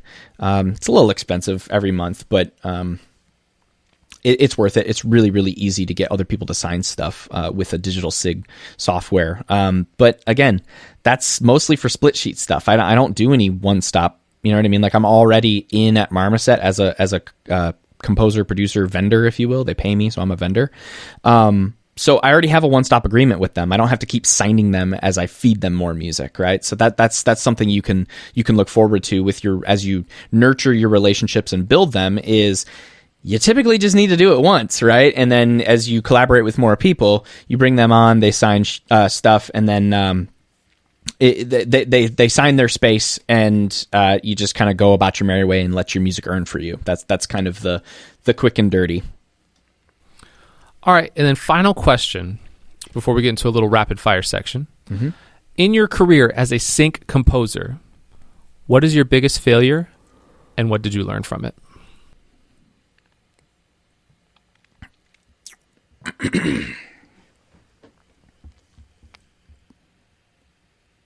Do you mind if I cry a little bit? Absolutely. Oh, please, it's a podcast. Go for it. I'm just kidding. No, I really appreciate this question because I base so much of my success on failure, right? And I know that probably sounds so like Instagram motivation 4-second reel clip, but it really is. I look for ways to fail all the time. And the way that I do that is now is by getting as much feedback as I can, right? So my biggest failure was the quote unquote leitmotif in my life for especially in my early years is that I thought I could do everything myself. That's it. And it was so hard for me at the beginning because I know I could figure it out, right? Everything is figure outable. I just need to sit there, figure it out, and I can do it, right? Whatever it is. But I quickly learned that just because I can doesn't mean I should. And I think that is actually the problem with a lot of us motivated, ambitious, creative types is we tend to dabble in Logic. We tend to dabble in Ableton. We also tend to dabble in Photoshop. We also tend to dabble in editing videos on our phone. It's like, cool. Should you do all that? Probably not, right? The thing that paid me was going all in on the things that I was good at. So, I crashed and burned one year. I remember it vividly. I just took on way too much work, right? I didn't leave enough room for other people to leave their mark on the projects. And the music that I made in that 3, 4, 5 month period was subpar. So that is something I really care about is the quality of my music. If you ask anybody, whether it's someone who knows me from Instagram or someone who's enrolled in Syncbeast, like they know like quality is paramount in my world, and that's what I expect and demand from everybody who crosses my path. Not in an elitist way, but in a hey, I care about you kind of way. I'm trying my best here. Hey, dog, you're crushing it. All right, thank you. The point of that was it lacked quality, right? It lacked inspiration, and therefore it was lackluster. So when I listen to those tracks, even today, I'll go through on the Marmoset site every once in a while and listen to my catalog, and I'll just be like, oh, I'm cringing, right? I'm cringing. But anyway, I couldn't handle the workload. It forced me to simplify. I was quite literally like forced to like break down and just focus on one thing, right? I had way too much on my plate. And the fastest path is always to clarify and simplify. So I did it. I simplified my creative life, my workflow, who I worked with, my approach, my obligations. Like I just started saying no more. And that really, really hurt, right? Because again, I'm an ambitious creative. I want to say yes to everything. I want that opportunity. But the more we say yes to, the more we say no to. And I started focusing on only the things that I was really good at.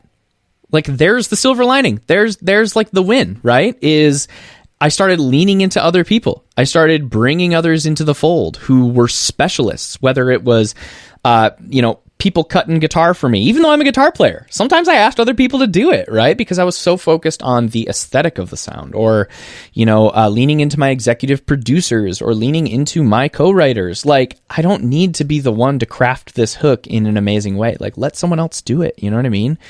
So, and the analogy that I always use with this, here we go, my weird analogies. I live in suburbia, so it makes sense to me. If you live in like a city, or anyone listening lives in something other than suburbia, it may not make sense. But the question is, do I mow my lawn or do I pay someone to mow my lawn? That's the question, right? Like, do I take 2 hours away from what I do best? Or do I buy back that time by letting a specialist take over and potentially make more money in the end? So that was the brutal truth that I had to face in that, I know I said it was like a 3 to 5 month period, but it really was for like a year. It was just like a slow burn until I just fizzled out, and had to really force myself to make a change and restructure my production workflow. So yeah, that was my biggest failure, was thinking I could take on the world, thinking that I could do everything. I could do anything, so I should do everything, and it's just not the case. You can do everything, but you can't do everything. That's what I learned, and the best part of it is I'm talking to you right now, and I have people working on my tracks right now, like horns coming in very soon, right? Like I get to do these things that I'm good at and offer this value and serve the people that I want to serve and the people who deserve it. I can do that much better when I'm not fumbling around with, why is my valve sticking? Like that just ain't it. I'm going to hire the person to mow my lawn. I'm not going to take that time away from myself, because it's not just time, it's opportunity, it's leverage, it's asset building, right? We have a very asset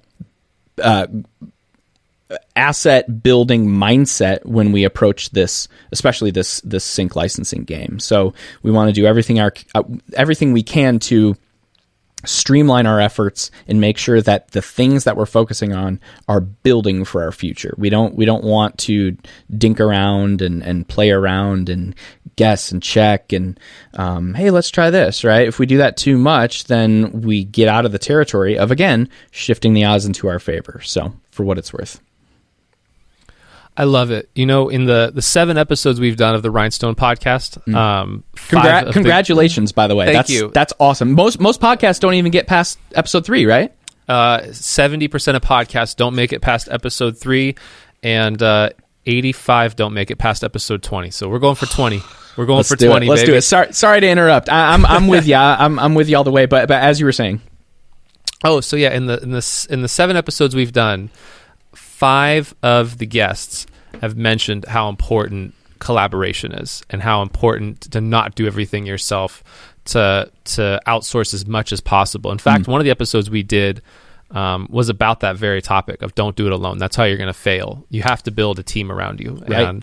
And it's funny how, like, since I started that podcast, you hear the same thing over and over again, and now it's something that's influenced my creativity and has really, like, for the longest time, I'm not the best drummer. I mostly play guitar and sing.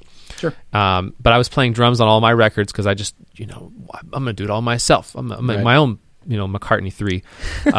But eventually I was like, I got to give drums to my drummer. And obviously that's what we do at Rhinestone is we help people do the same thing, but I wasn't doing it for my own music, And so now, and what's great is, like you said, like when I'm sleeping, when I'm in the shower, when I'm hanging out with my wife, there's somebody putting horns on a song for me. There's somebody, I just hired a video editor for the podcast. And so, like, yeah, it's just things like that. And it's amazing. You think like, oh, it's an investment in money, but the quality and the fact that you don't have to take that time to do it is so much more rewarding, and it also helps foster relationships, and it just keeps the game going. Like, it makes things so much better. So it's awesome to hear that from you as well. Like, collaboration, I think, is so underrated. I don't think it's talked about enough with younger musicians because it is so romantic to say, oh, I do it all myself. I do everything, and it's just over and over again. These professional musicians I talk to, they stress the point that collaboration is the key to their success. So it's great to hear that from you as well. Thanks for saying that. This team mindset, right? Like, I have a full belief. I know I said it earlier, like a low-level sync producer versus a high-level sync producer, but there's also the mid-level, right? So, like, the low level is I can do it myself. The mid-level is I'm going to collaborate, right? Which is great. That's a great place you want to be, right? And this is movable, right? Like, we're never just like, hey, we're there and we won this level, right? It's like they're movable. Sometimes you move between a few. But then the highest level, I would say, of being a sync producer, and this goes for any team-oriented creative position, is where you're building teams. You're actually the team facilitator. And while you may have a large hand in the creation process, you're actually the facilitator. And that's the role that I've actually assumed. Even though I am the maker, the mid-level producer at Marmoset, a lot of my efforts in Syncbeast are actually at the high level, where I'm executive producing projects, I'm building teams, I'm connecting teams, and then offering my musical input as a lever point for them, rather than as a fire starter, right? Like, they're kind of the fire starter thing, and then I say, here's how we mold it, right? So I really appreciate you saying that. I fully believe the levels of collaboration are movable. They can exist in many different shapes and sizes in your life, and I think it's just a choice, like that romantic thing that you said is so on point. It's so on point. The ego is so real, especially in things that we make, because we have one life. We want to be remembered for the things we make, some of us. And with that comes a lot of pride, a lot of ego. And I think the lesson there is that the earlier you can start collaborating, the earlier you're going to shed that ego. And you're going to see that at the highest levels of anything. If you watch The Last Dance, which is that Bulls documentary, ego trips all around, and then the shedding of the ego trips, right? That is the story. If you watch Genius, is it called Genius, the Kanye documentary? Oh, yes. It's like a 3 episode. I don't care if you like Kanye or not, you should watch that. You should watch that documentary. It's incredible. It's amazing, and it encompasses everything. Like, I guarantee you are going to be fired up. Even if you don't like Kanye, you are going to be fired up, and you're going to be like, y'all, I can do this thing. Whatever it is, screw the form, screw the looking good, screw the aesthetics. I'm just going to go do it, right? Like, if you post on social media, you know what I'm talking about. Like, just post the thing. Like, just post it. Like, get it out there, right? So just remove the ego, yo. Like, it'll just pay you in spades later on. One of the things that holds so many people back is the mixing and mastering process of a song. And what happens is a lot of people just go find some friend or somebody they think they know who knows how to mix, and it just ends up not sounding really good. And so one of the things we pride ourselves at Rhinestone is that we find mixes, we provide mixes to artists that allow them to take their music in the direction they want to go. And that's really what mixing is all about. It's getting the sound to sound similar to other things so that you can get yourself in a position where you can land radio play, where you can land record label attention, where you can land on Spotify playlists. And that's what we do. And that's why our process for mixing and mastering has worked really well. We have an incredible engineer in Sleeping Orchard, otherwise known as Will Galloway, who is fantastic. Everything he's done has been just phenomenal on our end, and he is just incredible at what he does. So we're going to offer a special deal. Normally, mixing and a basic master costs $150, but I'm going to knock off $50 for the month of November if you send the word Sleeping Orchard to us at rhinestonemusic@gmail.com. Sleeping Orchard is SLEEPING, Orchard, ORCHARD, at Rhinestone Music, to rhinestonemusic@gmail.com. Rhinestone again, RHYNESTONE, music@gmail.com. Again, this would be a full mix and basic master for $100, which is an incredible deal, especially when you know the quality and level that Rhinestone puts out. I don't think we could end the interview section any better than that. That was awesome, Graham. Thank you. So a couple rapid fire questions, man. We'll wrap this interview up. Sound good? Sure. Awesome. What is the last album that blew your mind?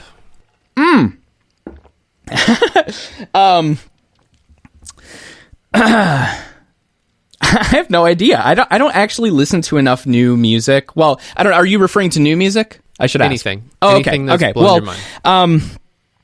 I mean, honestly, this summer I've been listening to a lot of stuff I grew up on.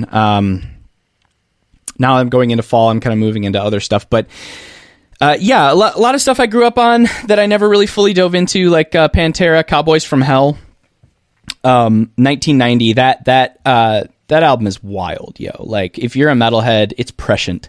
Like, listen to it again, and if you listen to any type of heavy music now, whether it's like sludge, whether it's metalcore, whether it's tech stuff, whether it's like death, like listen to Cowboys from Hell, and you'll hear a lot of that primitive stuff in action. It's really, really cool. And then from that same year, actually, 1990 is a Megadeth Rust in Peace. That is their quintessential. Well, actually, I think Countdown to Extinction, the 92 album, is their masterpiece. But the Rust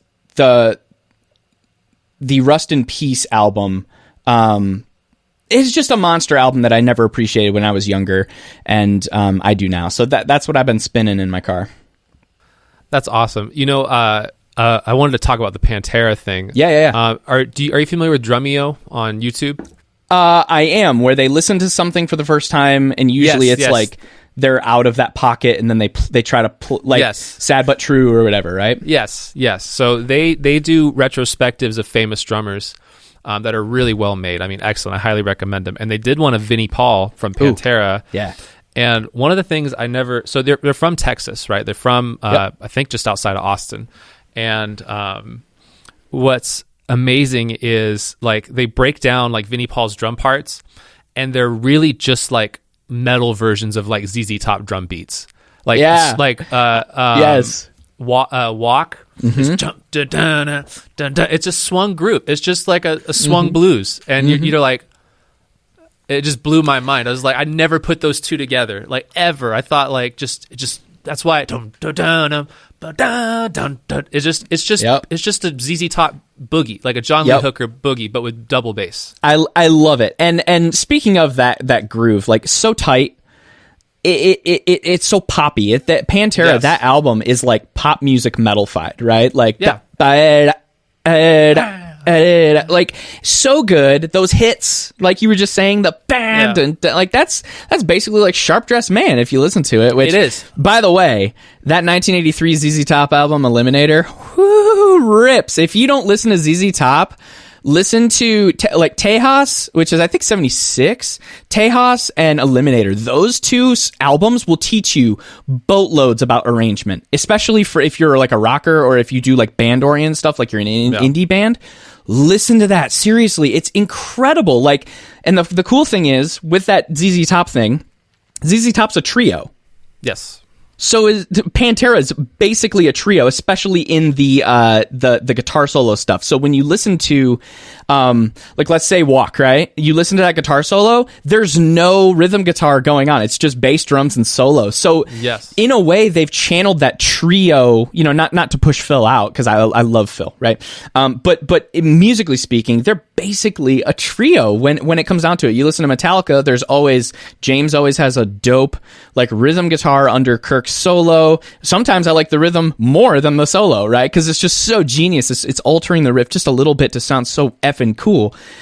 But then Pantera is like, we're going to do this stuff like we're doing it live. Yeah, like, there's no one taking over that rhythm guitar under the solo. So I just wanted to say, like, yet another parallel to ZZ Top, if not one of the most important besides the Texas thing. We will have to do another podcast just about our mutual love of ZZ Top. We should. We absolutely should. And metal, right? And metal, absolutely. I was on a metal kick earlier this summer for sure. Cool, I like listening to all sorts of crap. Nice. So who is an artist that deserves more attention? I don't even know. I have no idea. Like, if you ask me, I'm like, you know, clearly I'm like a nerd for like albums and like the way that they're made and stuff. So like, you know, somebody who doesn't get enough credit, you know, I'm such a sucker for like Beach Boys and stuff. Like, not enough people listen to Beach Boys. Like, I don't know, that sounds like such like a non, like, I just don't listen to new music. I don't know enough artists right now that aren't getting enough limelight, because everywhere I look, I see so many artists who do get a lot of limelight. And maybe that's just the way that the industry has changed. It's so much easier to get noticed, like on Spotify, depending on who you ask, right? Little artists, smaller audience artists just get on a playlist and blow up, right? So, as for new music, I really wouldn't know. I just listen to whatever my wife plays in the car when we go to Starbucks. Like, I'm cool with it. One we've been listening to lately is Hemlock Springs. Really, really cool stuff, really musically genius stuff that I think deserves more attention. But, you know, I'm sure Hemlock Springs has hundreds of thousands of followers on Instagram. So I don't actually know, you know what I mean? It'd be more on the appreciation side of things. Like, yo, listen to some like amazing old music and, you know, get an appreciation for the way that production has, evolved over time, right? Like, for example, Beach Boys' Good Vibrations, that was the most expensive record written and recorded that year. It was $50,000, I think. And that was the most expensive one in like 1966, 67. Yeah. It was recorded in like four different studios. You know, people were apart and they had to ship tapes and stuff like that. Like, having an appreciation for that stuff and then listening to the final result and being like, hey, this is music that sounds seamless. And that's really something. That's where I get my appreciation from. So, if anything, I would just say, you know, you don't have to learn how to do it. You don't have to learn, you know, you don't have to start your production career learning on a tape machine, right? You don't have to. But understanding how music was made and watching, you know, a lot of people are talking about Rick Rubin and his podcast guesting and all of his books and stuff like that. Like, whatever he does, whatever he creates, a lot of people are talking about it right now. And I think that is also a good study, right? Is like just understanding like how these things came to life in a different era. And that's going to give you a new perspective on how you make music in the present, right? So that's why, you know, when you're in my car and, you know, we flip on Sirius, we're going to be listening to yacht rock. We're going to be listening to the classics. We're going to be listening to The Bridge. We're going to look for that ABBA song to come on because we appreciate that, right? Because there is that proto modern production thing happening there where you're like, oh man, that's really inspiring. I wonder if I can, like, it almost makes it a little bit more simple to navigate the art of it, right? Yeah, absolutely. If you lost all of your gear in a horrible house fire and had to start over with only $1,000, what would you get? First off, I'm calling my insurance company because I hope I can get more than $1,000. Second, excuse me, all right, this is where my weird mind kicks in. I wouldn't. I would ask a friend with a good production setup if I can use it for like 3 months. That's, honest to God, that's what I would do. I would be like, hey, my house just burned down. I got $1,000. Can I just produce at your place for the next 3 months for $1,000 and see if they bite, man? Like it's worth a shot, right? Because that way you don't have to worry about investing. You got bigger problems on your hand because of the house fire. But I know the question's not about that. But listen, here's what I'll say. Okay, I use a 2013 iMac. I use 2016 Logic Pro X. I do not update, which makes my setup really, really easy to replicate. I don't use a lot of different things. I use a MIDI controller. I use my computer. I use one version of Logic. Sure, I can't take my iMac anywhere. I use New Logic when I'm traveling and I have to use my laptop. But the point is, my production workflow is so streamlined. I can get such good sounding music, not in a boastful way. I've just worked at it to simplify my setup enough to where I can get good quality stuff out of it at a very, very low impact. So if I could find some junker old Mac, right, for like $500, I'm sure I could find the exact model of my 2013 iMac. I mean, refurbished or something. Yeah. Get some extra RAM for like $100. Crucial, Otherworld. Go on to I don't even know the sites where you get cheap RAM now, but just find some cheap RAM, and that these models are still modular, so you can pop some RAM in. Grab Logic for $200 for whatever it's worth. You're gonna have the newest operating system. Grab Logic or whatever is comparable for $200. They're all pretty competitively priced. Or if you can't afford that, get Pro Tools, and then you'll just have a subscription. Like whatever it is, you can do it. And then get a little cheapo MIDI controller. Get some basic headphones, and I'll bet you if I had that set up, I can make something dope. That's awesome. I love it. I love that you thought it through all the way. Who is a sync composer that you look up to? Oh my gosh.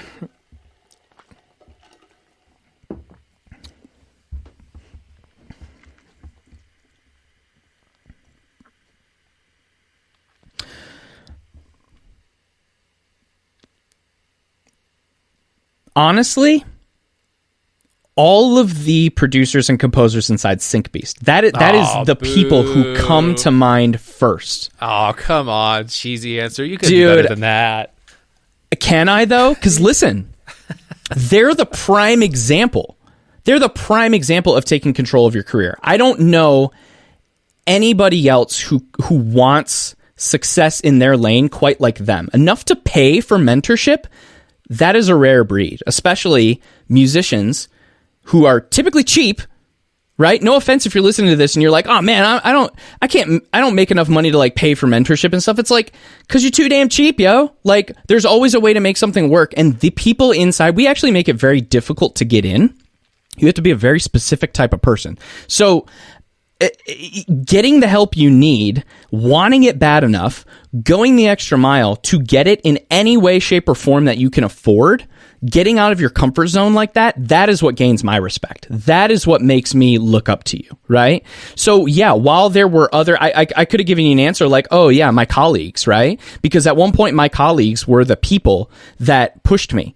And it wasn't even them. Like, it was their music. Like, I would spend hours listening to their music on Marmoset and saying, oh, this is a new possibility unlocked, right? Like, I'm going to do what they do, right? So it had very little to do with the person and more to do with the music that was better than me, right? The people in mentorship programs, and I don't know of a program that's quite like Syncbeast. I know that probably sounds very biased to me to say, but we designed the program in a very specific way to be different from everybody else.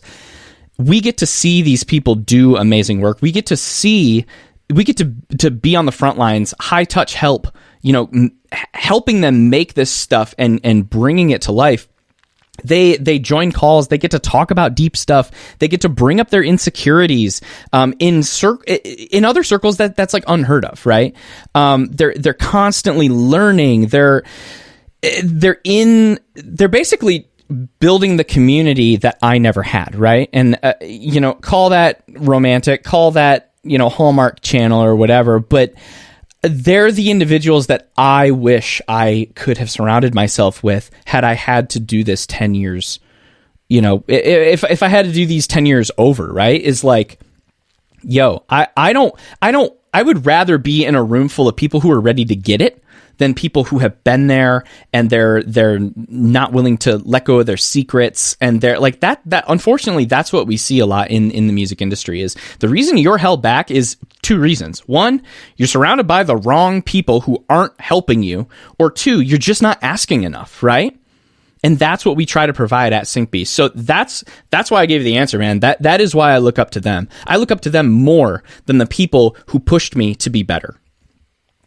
Damn, man, sign me up. That sounds fun. Let's go, bro. I'm working on it. I'm in a little bit of a rough period of money right now. Hey, let's talk. Let's talk. We have resources to help you if you can't afford mentorship right now. And again, I'll say it's a mindset thing. You know what I mean? Like, if anything is possible, you can afford anything, right? So if, wherever you offer value, you can afford anything. So all I would say is yourself and anyone listening, if you feel that Syncbeast is a space that you need to be in, that you need to occupy, by all means, please let us know. And we have resources to help you where you're at, and make sure that you can start using these super, super powerful strategies that aren't going away on your own, right? Because there's nothing better than to be able to do something and sustain on your own. So it's a great place to start. And if you can't do that, there's a $15 book on Amazon, by the way, that I wrote that will get you started, right? Like, we have things at every level. So just let us know. Just let me know, Banner. Awesome. So last question. I know you've kind of reiterated this a little bit in different questions I've asked, but I'm going to ask it one more time, which is, what do people get wrong about being a sync producer? Jingles. You care to elaborate? Yes, I do. I do care. I always tell people that I make music for brands who want to buy it, right? Like, I even say that in my book. And I suggest that if you're trying to get into this profession, you start saying the same thing, because then it warms your mindset up to that notion as soon as you wake up, right? All you do is you make music for people who want to buy it, right? That's it. So whenever I have that conversation with someone, I'll keep this brief, and they ask, if they ask, like, okay, what does that mean? They want to go deeper, right? I'll spell it out for them. Like, okay, they have a need, and the brand goes to an advertising agency, and then we make music for that advertising agency and try to get it up the chain until it wins, right? And then we get paid. And then they'll say, oh, have you done anything that I know? And I'm like, I've probably done things you've heard. I don't know that you know it. Because of course they're expecting 588, I'm not going to sing the whole song for copyright reasons, but that's what they expect. And they walk away from the convo still thinking that all I do is jingles. They still think like, I don't know. We grew up in the jingle age. If you're a millennial, we grew up in the jingle age, right? Like sock and boppers, Subway, $5 foot long, like all that stuff, man, is like ingrained in us. That's just what people come to expect. So that's what they get wrong about being a sync composer, a sync producer, someone who actually writes music and produces music for a function, right? They don't look at it as a product. They almost look at it as like an identity, like a logo or something. And it's like, I guarantee you, if you ask a graphic designer, they'll say the same thing. Like, oh, they think we make logos. They think we make websites, and it's like, it has nothing to do with the design principles. It has nothing to do with everything that goes into it, and the color theory and the typography and all that. Like, you need to know that as a designer. It's the same thing being a sync producer. We just have a different language for it, right? So jingles. Jingles are the misconception, and I laugh every time I hear someone say, so how's the jingle business going? I'm like, good. Well, Graham, thank you so much for coming on the Rhynestone podcast. We have learned so much together. I love when these common mindsets in musicians are challenged, and I think you've challenged about all of them today. And I think that people who listen to this and get all the way through here are really going to get a lot of great value from everything you're saying. So, Graham, where can people get in contact with you? Where can people stay in touch? I know from my experience, your Instagram seems to be the best place to to find your content and stuff. But is there any place you'd like to point people to see more of your content? Maybe even join Syncbeast Mastermind.